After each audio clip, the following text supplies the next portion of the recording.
Judy has some advice for GOP presidential candidate Donald Trump. Tone it down. The straight-ahead talk is one reason Judy's fans keep coming back, and she says it's why Trump is doing so well in the polls. Action News anchor Jacqui Heinrich got a behind-the-scenes take on whether America's favorite judge thinks Trump is fit to be our next president. Donald is way out there. Judge Judy Heinrich is not one to beat around the bush. For her, political correctness is unproductive. Don't tell me what his mother told you. Directness is also what Judy's looking for in a president. Back in May, I asked her what she wanted to see this election.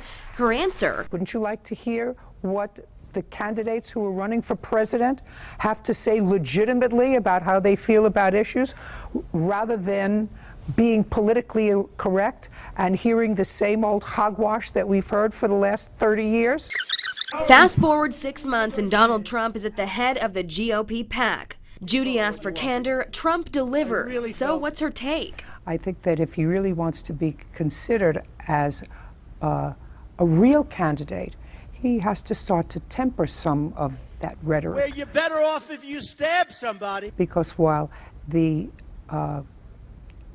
truthfulness and the candor and the directness of his speeches was appealing for a period of time, in order to be considered, to me, and I'm crazy about Donald, but in order to be considered presidential timber, there has to be a measure in the way you present your argument. To Judy, Trump's winning streak is a measure of the American people. They were hungry for plain speak.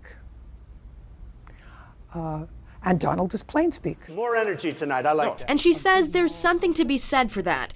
But when it comes to leading a country, diplomacy is important. I'm looking for someone who not only the citizens of this country can look at and say this is a true leader, but the citizens of the world can look at and say this is a true leader. I mean, the President of the United States is the leader of the free world. And we have to be able to, the world has to be able to rely on his or her word, to feel that they have a good moral compass. Do you know who you'd vote for at this point in time? No. She's never shy about making a ruling. Anything else? But don't expect Judy to predict who'll become the next president. Polls are beginning to shift a little bit. I don't know what the next 6 months are going to bring, but I certainly think that it's more of the responsibility of citizens in this country to keep themselves abreast of reality and what's going on around them. Otherwise, in the famous words of Ed Koch, you get what you deserve. Jacqui Heinrich, Channel 13, Action News.